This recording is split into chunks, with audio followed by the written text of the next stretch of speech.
تفسیر مدارک۔ سورۃ الفتح مدنیہ، سورہ فتح مدنیہ ہے، اس کا نزول میں نمبر 111 ہے، موجودہ ترتیب کے مطابق اس کا نمبر 48 ہے۔ 29 آیات ہیں اور 4 رکوع ہیں۔ سورہ فتح کا سورہ محمد کے ساتھ ربط اس طرح ہے کہ سورہ محمد میں جہاد کا حکم آیا نا، فضرب الرقاب، تو اس صورت یعنی فتح کے اندر انا فتحنا لک فتحا مبینا سے فتح کا اعلان ہوا کہ اگر تم جہاد کرو گے تو فتوحات ملیں گی۔ اس صورت کا خلاصہ اس طرح ہے کہ اس صورت کے اندر اہل ایمان کے لیے زیادہ تر دنیوی اور اخروی بشارتوں کا بیان ہے۔ نمبر 2، اس صورت کے اندر ترغیب الی الجہاد ہے۔ نمبر 3، منافقین پر زجریں ہیں۔ نمبر 4، صلح حدیبیہ میں شرکت کرنے والے صحابہ کرام کے فضائل ہیں۔ اور نمبر 5، آپ صلی اللہ علیہ وسلم اور آپ کے صحابہ کی فضیلت کا بیان ہے۔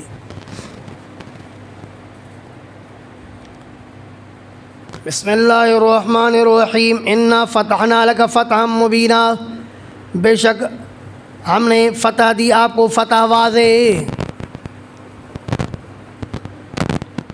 دراصل رسول اللہ صلی اللہ علیہ وسلم نے سن 6 ہجری میں خواب دیکھا کہ حضرت صلی اللہ علیہ وسلم اپنے صحابہ کرام کے ساتھ مکہ مکرمہ تشریف لے گئے، اور آپ صلی اللہ علیہ وسلم اور صحابہ نے بیت اللہ کا طواف کیا، صفا مروہ کی سعی کی، اور ان میں سے بعضوں نے اپنے سر منڈوائے ہیں اور بعضوں نے اپنے سر کٹوائے ہیں، یعنی عمرہ کر لیا ہے۔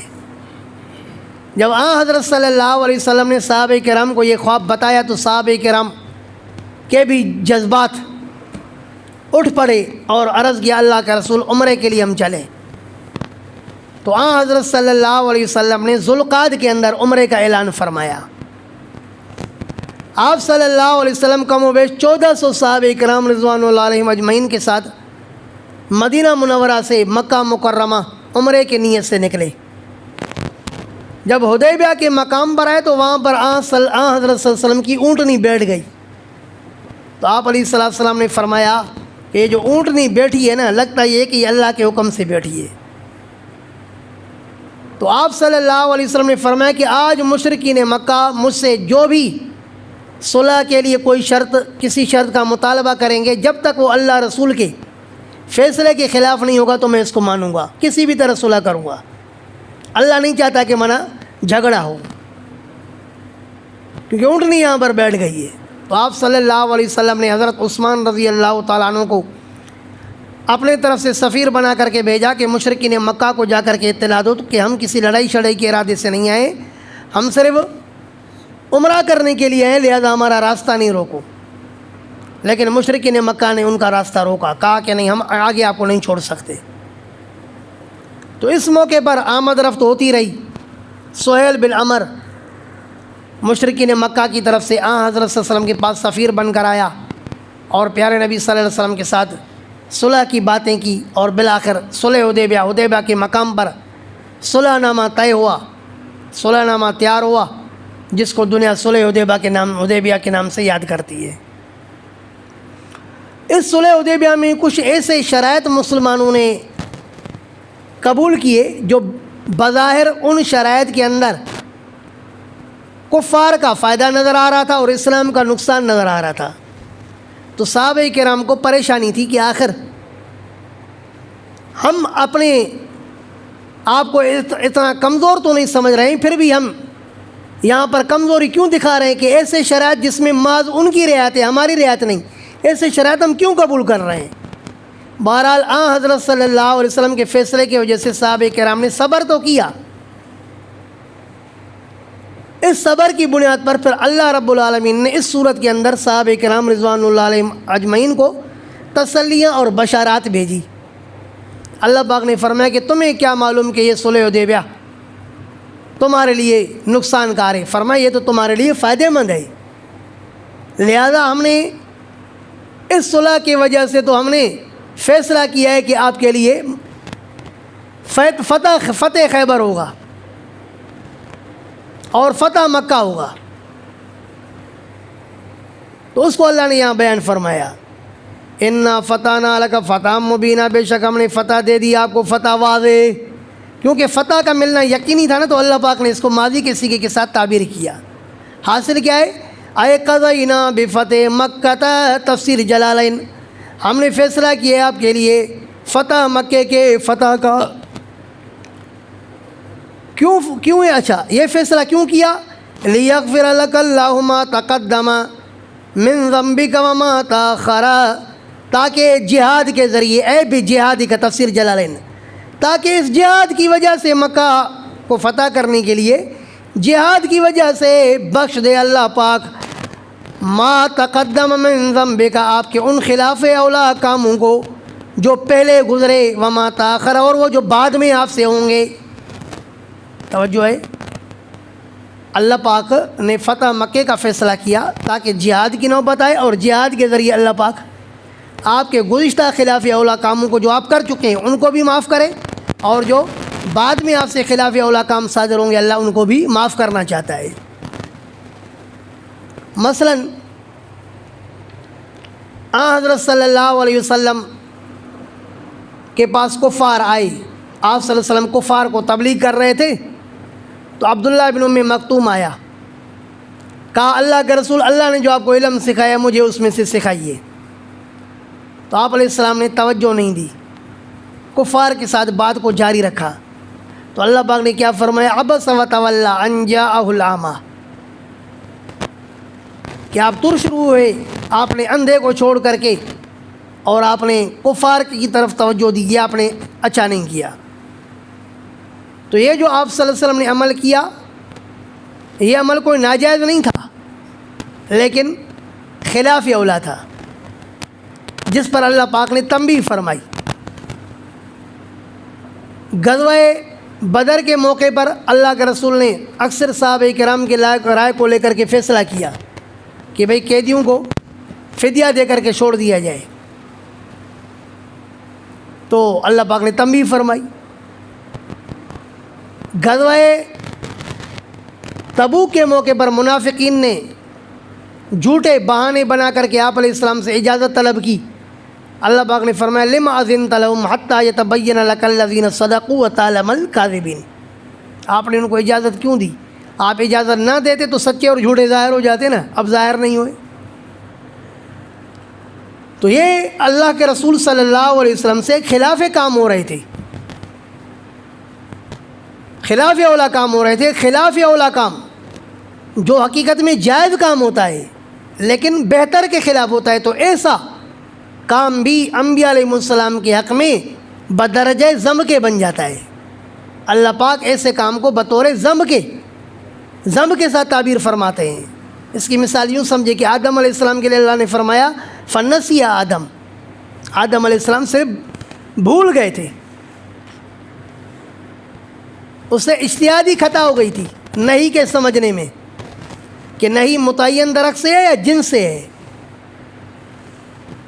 تو اس سے خلاف اولا کام ہوا، اجتہادی غلطی ہوئی.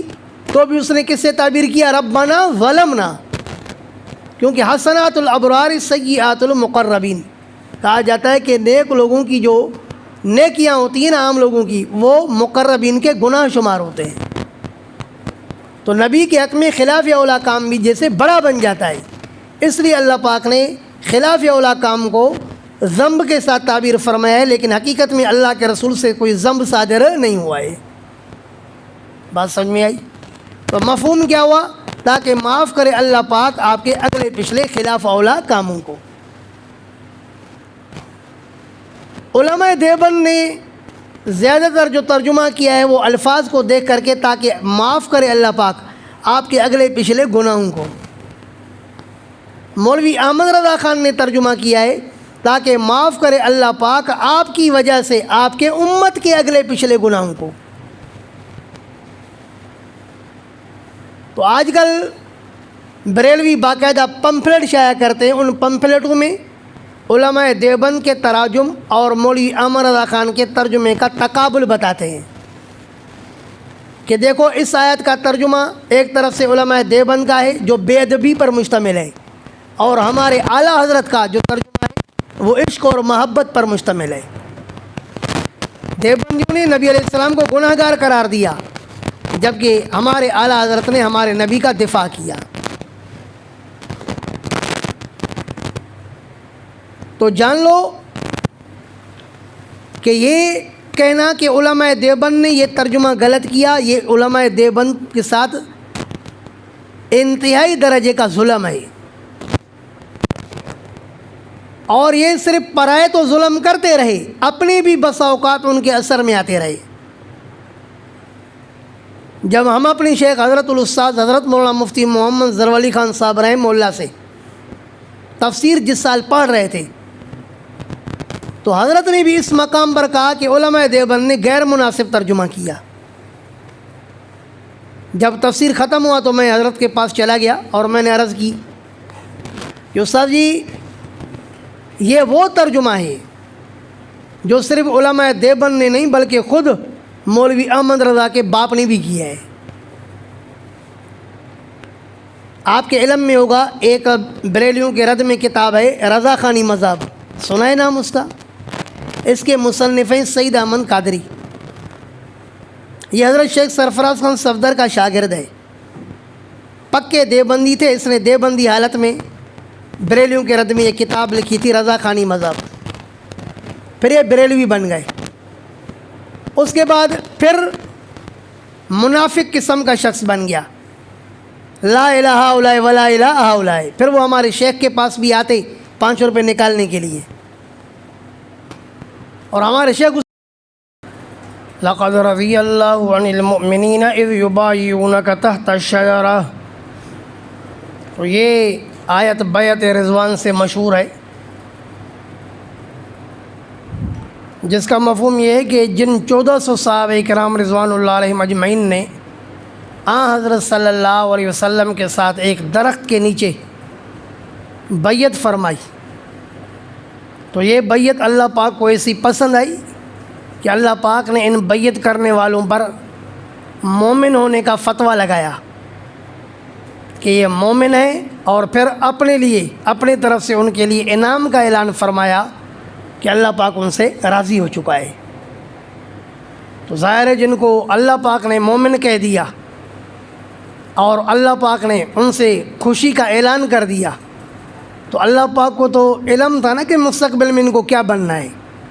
الیاذ باللہ اگر ان کو مستقبل میں کافر بننا ہوتا جیسے کہ شیعہ کا کہنا ہے، تو اللہ پاک کبھی بھی ان کے لیے اپنی رضا کا اعلان نہ کرتے۔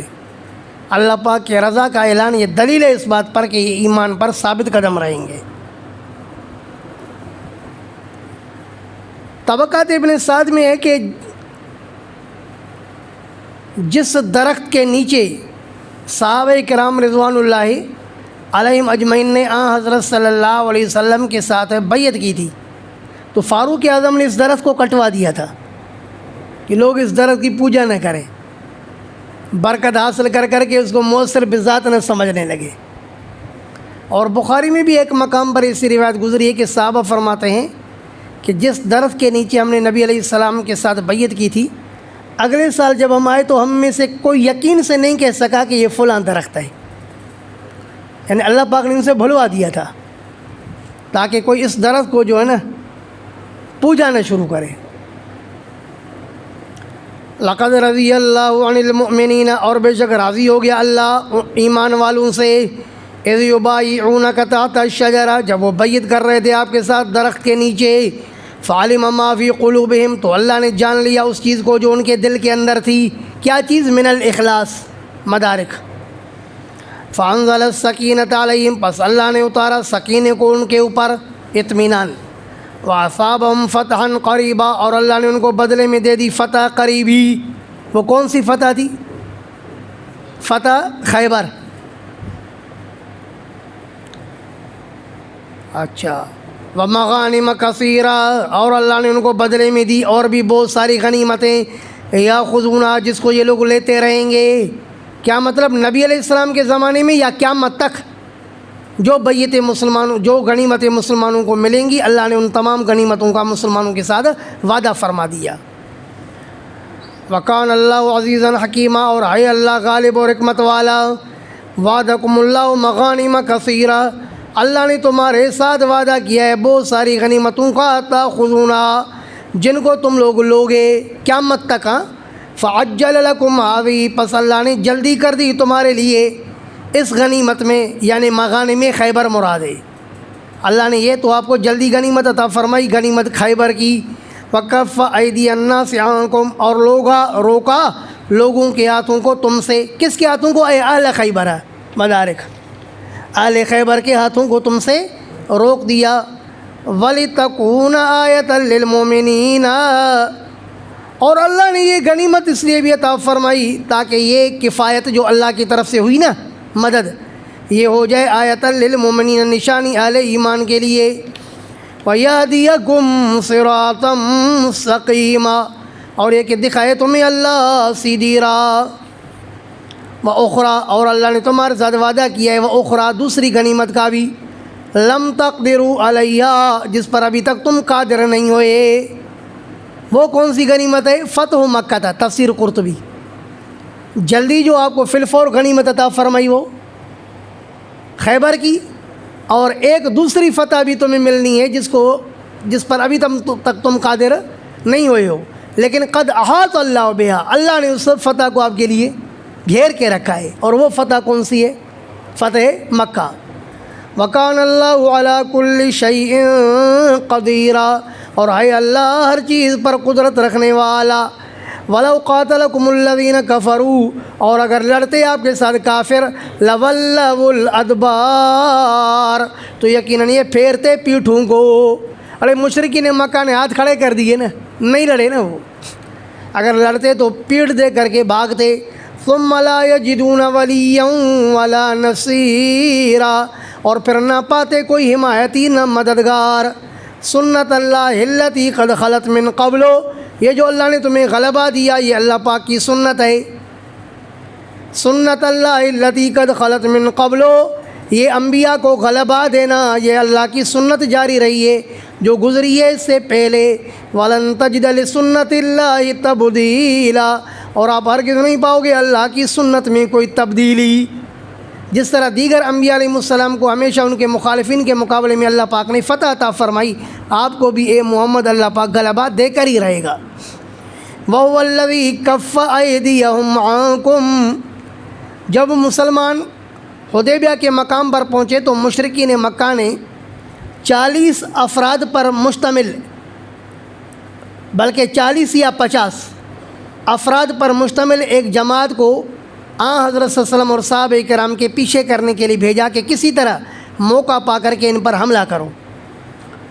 اللہ کا کرنا یہ ہوا کہ اللہ پاک نے نبی اکرم صلی اللہ علیہ وسلم اور صحابہ کرام کو ان پر مسلط کر دیا کہ اللہ کے رسول اور صحابہ نے ان کو پکڑ لیا۔ اب اگر ان کو قتل کرتے تو آرام سے قتل کر سکتے تھے، لیکن اللہ پاک کی اس وقت چاہت نہیں تھی کہ ان کو قتل کرے، تو اللہ پاک نے ان کے ہاتھوں کو مسلمانوں سے روکا اور مسلمانوں کے ہاتھوں کو ان سے روکا۔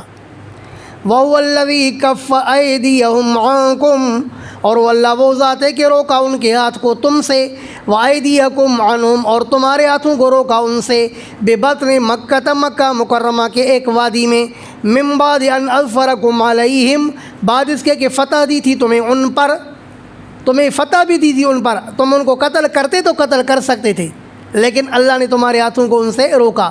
اس میں حکمت تھی نا، انہی لوگوں میں سے کچھ مسلمان ہوئے ہوں گے۔ وَكَانَ اللَّهُ بِمَا تَعْمَلُونَ بَصِيرًا، اور ہے اللہ ان اعمال پر جو تم کرتے ہو دیکھنے والا۔ هُمُ الَّذِينَ كَفَرُوا، یہ وہ لوگ ہیں جنہوں نے کفر کیا، وَصَدُّوكُمْ عَنِ الْمَسْجِدِ الْحَرَامِ، اور تمہیں روکا مسجد الحرام میں جانے سے، وَالْهَدْيَ، تمہیں تو روکا اور ہدی کو بھی روکا۔ وہ جو صحابہ کرام اپنے ساتھ ہدی لے کر گئے تھے ان کو بھی انہوں نے روک دیا۔ موقوفاً، اس حال میں کہ وہ ہدی محبوس رہی، ان یبلغ محلہ، کہ وہ پہنچے اپنی جگہ میں، یعنی حرم تک پہنچنے نہیں دیا۔ ولولا رجال مؤمنون ونساء مؤمنات، توجہ ہے، صلح حدیبیہ کے موقع پر ہی اللہ پاک فرماتے ہیں میں تمہیں ان کے ساتھ لڑا دیتا، لیکن میں نے یہ لڑائی نہیں چاہیے، کیونکہ مکہ مکرمہ کے اندر بہت سارے ایسے مسلمان تھے کہ آپ ان کو پہچانتے نہیں تھے کہ کون کون مسلمان ہوئے ہیں۔ اگر تم ان کے ساتھ لڑ پڑتے تو اپنے مسلمانوں کو قتل کر دیتے، پھر تمہیں ہی پشیمانی ہوتی۔ تو اللہ پاک نے تمہیں پشیمانی سے بچانے کے لیے اللہ پاک نے صلح کی نوبت لائی، تمہیں لڑنے نہیں دیا۔ آئیے بات سمجھ میں۔ وَلَوْلَا رِجَالٌ مُؤْمِنُونَ وَنِسَاءٌ مُؤْمِنَاتٌ، اور اگر نہ ہوتے مومن مرد اور مومن عورتیں، لم تعلموہم، جن کو تم نہیں جانتے، ان تطعوہم، کیونکہ نہ تو تم حاضر ناظر ہو، نہ تو تم عالم الغیب ہو۔ جب صحابہ عالم الغیب نہیں تو پیران پیر کیسے؟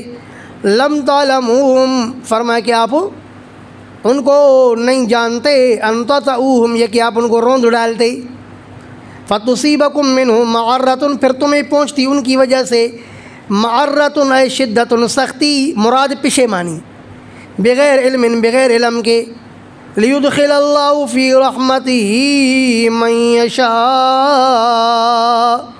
تاکہ داخل کرے اللہ پاک اپنی رحمت میں جس کو چاہے۔ اس لیے اللہ نے تمہیں نہیں لڑنے دیا، تاکہ اللہ پاک اپنی رحمت میں جس کو چاہے داخل کرے۔ کیا مطلب؟ لیدخل فی الاسلام من رغب فیہ من مشرکیہم، تفسیر مدارک۔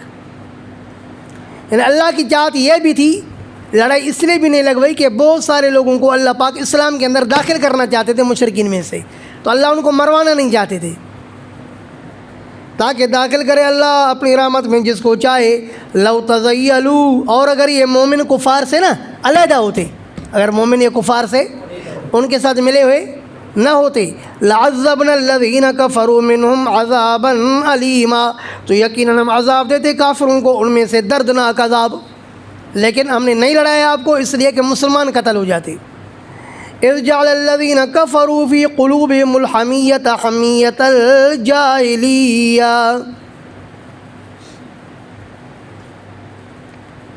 کفار نے ایک جاہلیت بھی دکھائی، وہ یہ کہ صلح حدیبیہ کے موقع پر جب وہ صلح نامہ لکھا جا رہا تھا تو حضرت صلی اللہ علیہ وسلم نے فرمایا کہ لکھو، حضرت علی سے فرمایا لکھو بسم اللہ الرحمن الرحیم، تو انہوں نے کہا کہ وما الرحمن، مسند احمد کے الفاظ، رحمان کون ہوتا ہے؟ ہم تو رحمان کو نہیں پہچانتے، ایسے لکھو جیسے پہلے لکھتے تھے بسم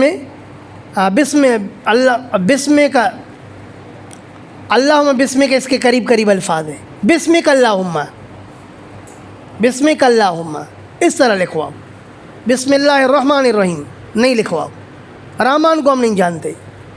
اور پھر جب اللہ کے رسول نے فرمایا کہ لکھ یہ صلح محمد الرسول اللہ کی طرف سے، انہوں نے کہا کہ اگر ہم آپ کو رسول مانتے تو پھر لڑائی کس چیز کی؟ محمد بن عبداللہ لکھواؤ۔ حضرت علی سے فرمایا کہ علی اس کو مٹا، کہا کہ لا ہوں اللہ کے رسول، میں رسول اللہ کو نہیں مٹا سکتا، تو آپ نے اپنا ہاتھ مبارک پھیرا تو معجزتاً وائٹوں کا کام دیا، مٹ گیا، اور پھر اللہ کے رسول نے وہیں پر لکھوایا محمد بن عبداللہ۔ تو اس موقع پر آپ اندازہ لگائیں کہ مسلمانوں کو کتنی تکلیف پہنچی ہوگی۔ اذ جعل الذین کفروا فی قلوبہم الحمیۃ، جب کیا کافروں نے اپنے دل کے اندر آر، تو جال کا ترجمہ آپ محسوس کریں، جس وقت محسوس کیا کافروں نے اپنے دل کے اندر الانفۃ، الحمیۃ، الانفۃ آر، تفسیر خازن، جب محسوس کیا کافروں نے اپنے دل کے اندر آر، حمیت الجاہلیہ، جاہلیت والا آر، فانزل اللہ سکینتہ علی رسولہ، تو یہ وہ موقع تھا کہ نبی علیہ السلام کو بھی تکلیف ہو رہی تھی اور اہل ایمان کو بھی تکلیف ہو رہی تھی، تو اللہ نے اتارا اپنا سکینہ اپنے رسول پر، وعلی المؤمنین، اور اہل ایمان پر بھی، وَأَلْزَمَهُمْ كَلِمَةَ التَّقْوَىٰ، اور چمٹا دیا ان کو اللہ پاک نے تقویٰ کا کلمہ، یعنی ان پر لا الہ الا اللہ کے کلمے کو لازم کر دیا۔ وَكَانُوا أَحَقَّ بِهَا وَأَهْلَهَا، اور تھے یہ صحابہ مستحق اس کلمے کے اور مستحق اس کلمے کے۔ سوچ اور فکر، الفاظ مختلف مفہوم وہی ہے۔ وَكَانَ اللَّهُ بِكُلِّ شَيْءٍ عَلِيمًا، اور ہے اللہ ہر چیز کو جاننے والا۔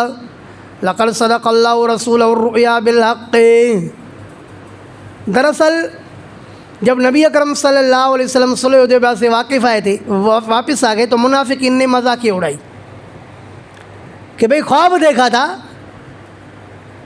کہ ہم بیت اللہ میں داخل ہوئے اور ہم نے عمرہ کر لیا، سر کٹوا لیے، بس ایک خواب ہی دیکھتے رہیں گے۔ نبی نے وہ خواب دیکھا جو واقعے کے مطابق نہیں تھا، تو اللہ پاک نے فرمایا شرم کرو، شرم کرو۔ لقد صدق اللہ رسولہ الرؤیا بالحق، بے شک سچا دکھایا اللہ پاک نے اپنے رسول کو خواب بالحق، واقعے کے مطابق۔ آیا ترجمہ ہے نہیں، بے شک سچا دکھایا اللہ نے اپنے رسول کو خواب بالحق، واقعے کے مطابق۔ تقی صاحب لتدخلن المسجد الحرام، یہ کہ ضرور بضرور تم داخل ہو جاؤ گے مسجد الحرام میں، انشاء اللہ، اگر اللہ نے چاہا، آمینین، امن کی حالت میں، محلقین رؤوسکم، منڈواتے ہوئے اپنے سروں کو، و مقصرین، اور کٹواتے ہوئے، لا تخافون، تم ڈرو گے بھی نہیں۔ فعلم ما لم تعلموا، پس اللہ نے جان لی وہ حکمت جو تم نہیں جانتے تھے۔ اللہ چاہتا تھا کہ اس موقع پر ان کا عمرہ نہ ہو بلکہ اگلے سال ہو، ہے کہ نہیں؟ خواب سچا ہے، لیکن یہ مطلب تو نہیں ہے کہ اسی پہلے والے ذوالقعدہ میں پورا ہو۔ فجعل من دون ذلك فتحا قریبا، پھر اللہ نے کر دیا اس عمرے کے علاوہ فتحا قریبا، قریبی فتح یعنی خیبر کی فتح عطا فرمائی۔ والذی ارسل رسولہ بالہدی ودین الحق،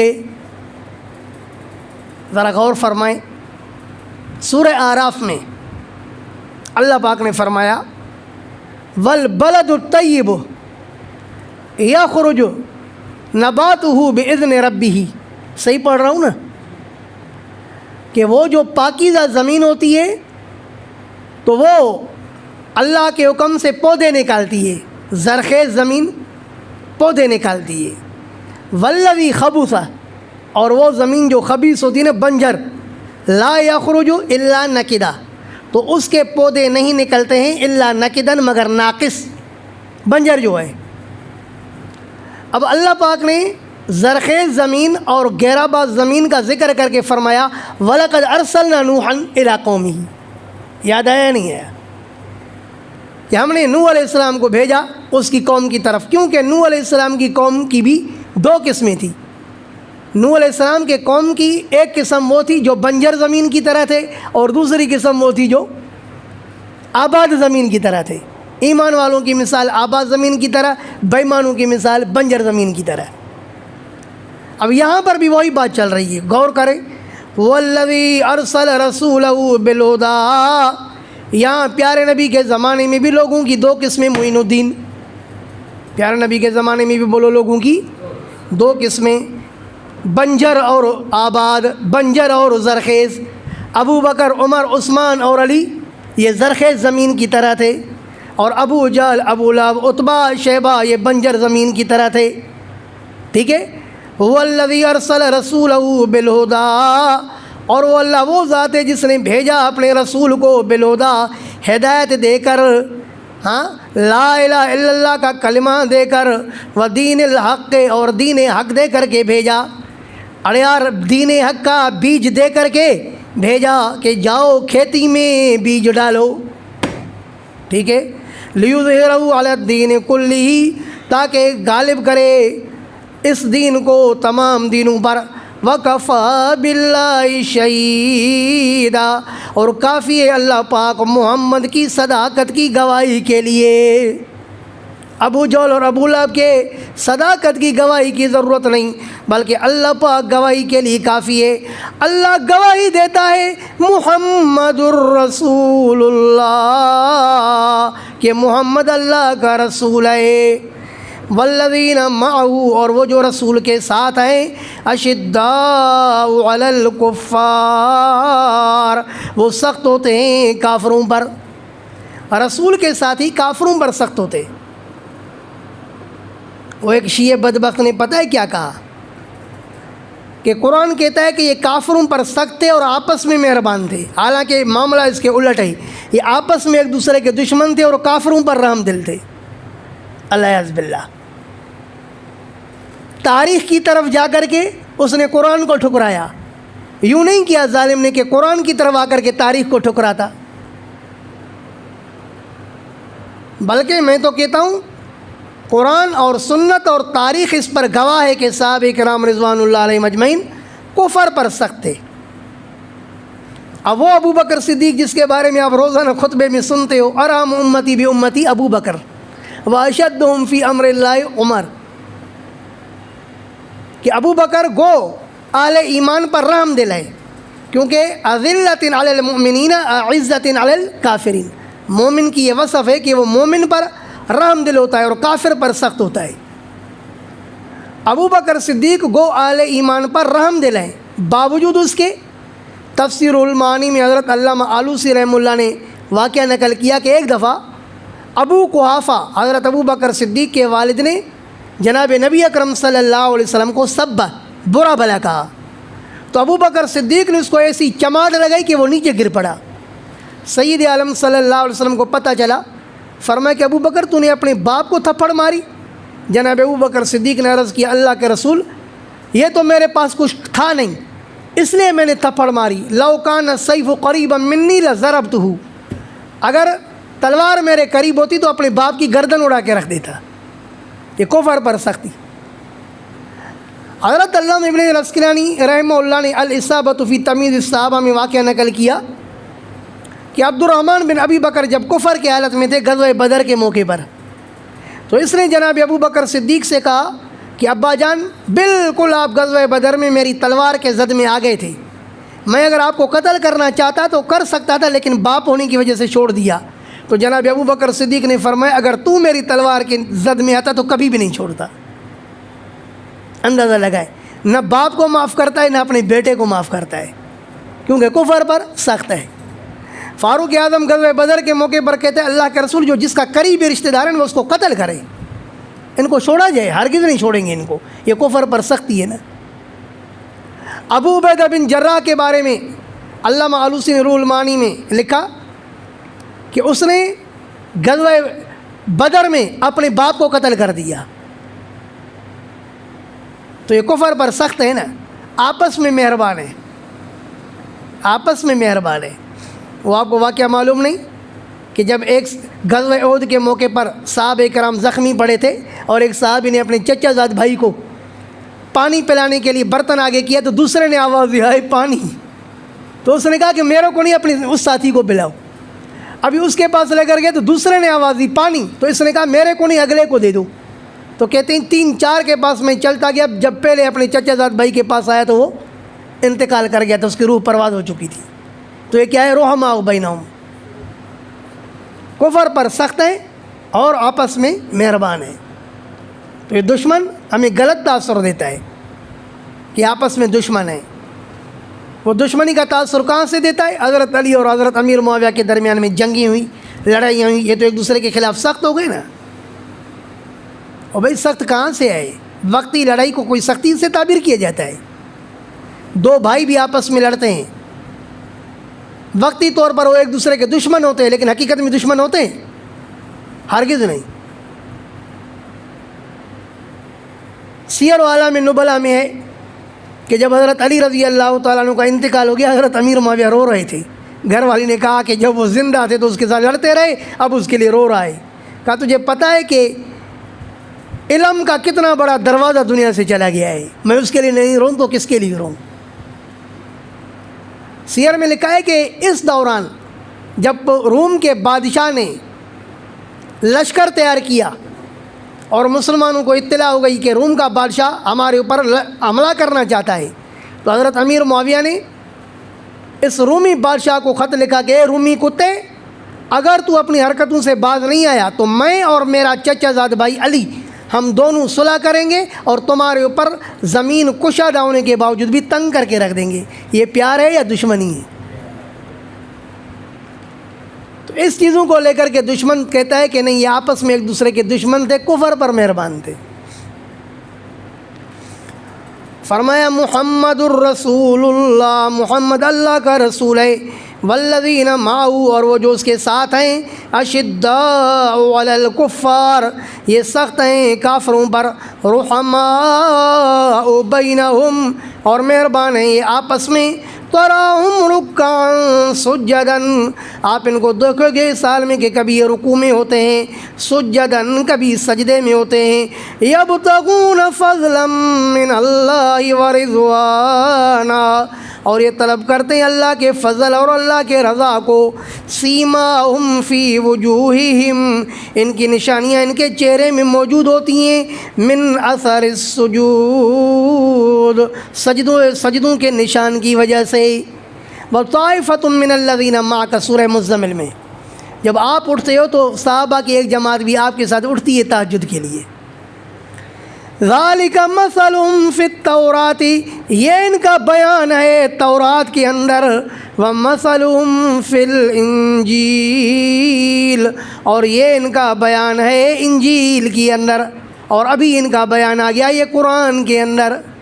اتنے بڑے معزز لوگ، کزرع، اللہ پاک فرماتے ہیں اصحاب محمد کی مثال کزرع، اس کھیت کی طرح ہے، جس کھیت میں محمد الرسول اللہ نے لا الہ الا اللہ کا بیج ڈالا، اب یہ اس کھیت کی طرح ہے، اخرج شطأہ، جس نے نکالا اپنی سوئی کو، نباتہ، تفسیر قرطبی، اپنے پودے کو، زمین نے نکالا شطأہ، اپنے پودے کو، فآزرہ، جب نیا نیا پودا نکلتا ہے نا تو بالکل سوئی کی طرح ہوتا ہے، کومبل کے ساتھ تعبیر کیا شیخ تقی صاحب نے،